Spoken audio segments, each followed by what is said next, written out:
Are you feeling stuck? Like you can't think clearly or you've run out of ideas?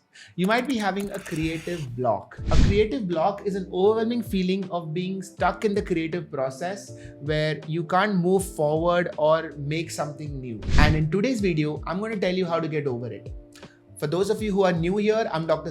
Warrior and welcome to my YouTube channel where I talk about neuroscience and life. This video is divided into two parts. Part 1 is about understanding why creative block happens and part 2 is what you can do to get over it. So if you're in a hurry, you can jump up ahead, the timestamps are below. But I would say you stick around to understand why creative block happens because who knows, you might be able to avoid getting creative blocks altogether. Let's go. So why does creative block happen? In order to understand that, we first need to understand what is creativity. Creativity is the act of making something both novel and useful. Novel because it has to be something new, and useful because all art has to find some use in the world. And both of these require different skill sets in the brain. Having a novel idea means looking at something, breaking it down and putting it together in a way that has not been put together before. Why is this so difficult and why can't everybody do it? Because we are rigid in our thinking. As we grow up from children to adults, the way we look at the world becomes more and more fixed, which means that the fluidity in our thinking goes away. We are unable to think tangentially or think out of the box. There was a study that showed how people can be made more creative by training them for divergent thinking or how to think out of the box. Children are naturally good at this, which is why you will find that children have a lot of novel ideas.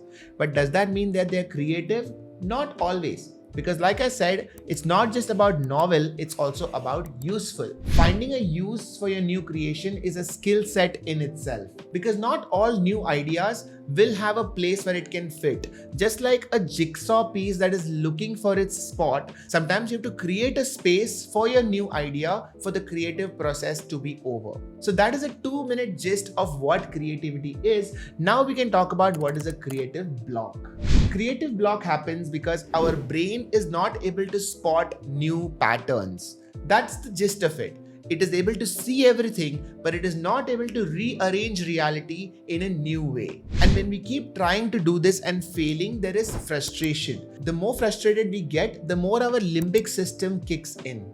The limbic system is the primitive part of the brain that is responsible for survival, and it is not interested in creativity and art. The part of our brain that does the creative work, which is spotting new patterns, is the frontal lobe. And the more our limbic system has kicked in, the less power our frontal lobe has, which is why when you're frustrated or angry or sad, you might not find yourself very creative. But the flip side to this is that as soon as you start creating, the needle shifts from limbic to your frontal lobe and you'll find that you are getting calmer. Because by the very act of creation, you are giving power to your frontal lobe, which makes you calmer and makes you feel like you're more in control. This is why when people are going through extreme emotions, we encourage them to write, to paint, to create music, because all of these things, all of these acts of creativity gives your frontal lobe more control.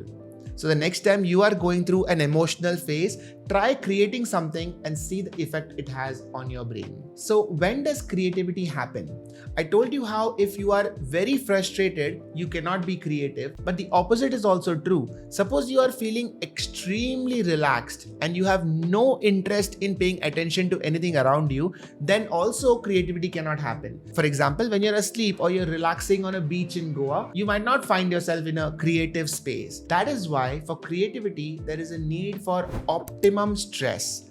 Not too frustrated, not too bored, just the right amount of attention being paid on the environment and the right amount of stress so that you can look at things in a new way. Finding that optimum level of stress is the best hack for creativity, and every artist across the world has figured this out in some way or the other. Now, let's talk about what you can do if you're in a creative block.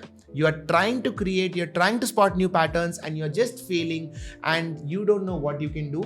These are 3 steps that you can take in order to get those creative juices flowing again. Number 1 is rant. Now, ranting has a bad rep. People feel that you should not rant. ज़्यादा complain नहीं करना चाहिए. whatever you are feeling, you should keep inside you. But that's not really true. What ranting does is it allows your brain to express frustration. And remember what I told you, that when you express things, the needle shifts from your limbic to your frontal.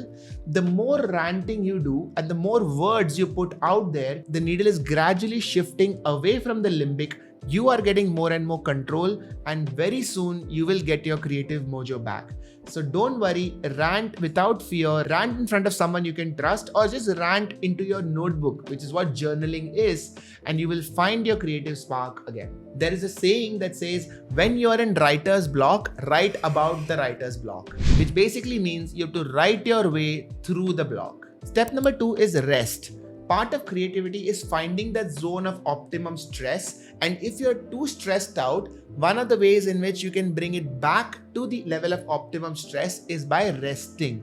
Just take a break, look away from the problem, go take a walk, go to sleep, and you'll find that your brain has relaxed enough for the creative spark to happen again. And tip number 3 for fighting that creative block is replicate. Not all creative ideas need to be built from scratch.